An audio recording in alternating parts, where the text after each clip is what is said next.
day to all.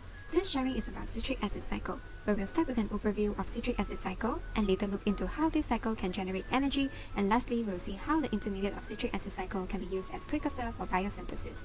Citric acid cycle is one of the metabolic stages involved in harvesting energy from glucose by cellular respiration. The cycle has 8 steps, each catalyzed by specific enzyme. The citric acid cycle completes the oxidation of glucose by taking the pyruvates from glycolysis. The pyruvate will then be oxidized and decarboxylated into acetyl coenzyme A, and the oxaloacetate will react with acetyl group of acetyl coenzyme A to form citrate, which is the first step of citric acid cycle, followed by isomerization of citrate, oxidation and decarboxylation of isocitrate to alpha-ketoglutarate, oxidation and decarboxylation of alpha-ketoglutarate to succinyl coenzyme A, cleavage of succinyl coenzyme A to succinate. Here, this cycle will generate 1 ATP per turn by substrate level phosphorylation, followed by oxidation of succinate to fumarate, hydration of fumarate to malate, and lastly oxidation of malate. The chemical energy generated by citric acid cycle during oxidation is transferred to NAD plus and FAD and cause the reduction of NAD plus into NADH and FAD into FADH2. The coupling of oxidation and reduction reaction is known as the redox reaction.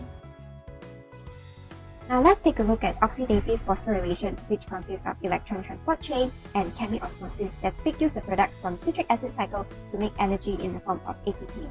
Let's start with ETC. So ETC are being embedded in the inner membrane of mitochondria for eukaryotic organism.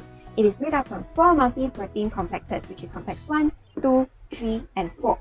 And also ubiquinone, which is the only non-protein molecule here, and cytochrome C, where both of them are freely movable. Alright, now let's see how we can make ATP out from this. Electrons are being passed from one member to another in the electron transport chain through a series of redox reactions, which means that when a complex receives an electron, it is being reduced, and when it donates to the next member, it is being oxidized. Now, where do these electrons come from? It is from the product of citric acid cycle, NADH and FADH2. Let's look at NADH first. So, NADH will release 2 electrons and a proton when it's being oxidized to NAD+.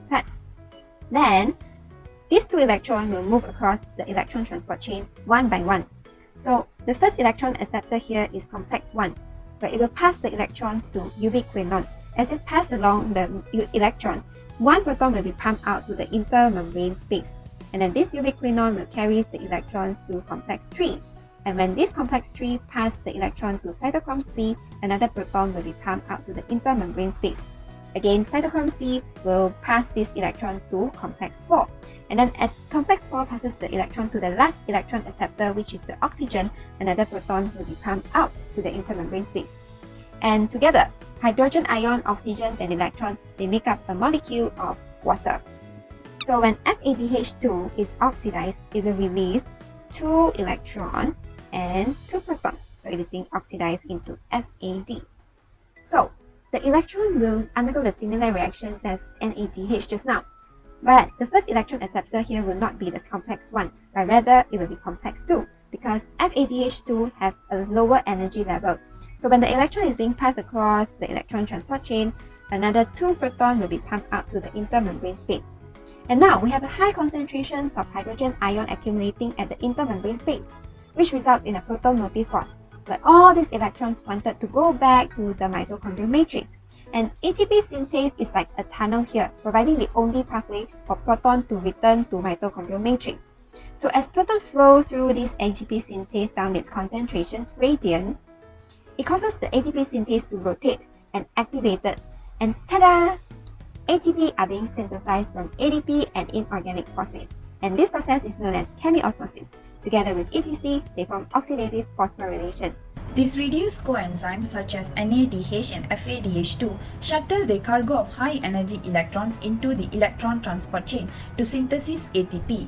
In electron transport chain, 1 NADH can pump 3 protons into intermembrane space, and each proton can be used to generate an ATP through chemiosmosis.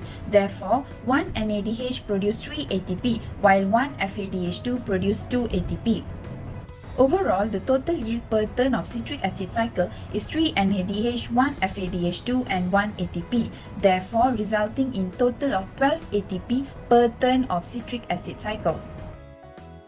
So most of the time we can obtain organic molecules through digestion. However, in certain cases, our body needs specific molecules that are not present in food. This is where the intermediate of citric acid cycle comes into play, where they can act as a precursor for biosynthesis. Let's start with alpha-ketoglutarate. So alpha-ketoglutarate, which can form amino acids glutamine, proline, and arginine, and later, glutamine can be used to synthesize purine. And then let's move on to succinyl-CoA, which is a precursor for porphyrins and oxygen carriers in hemoglobin and myoglobin.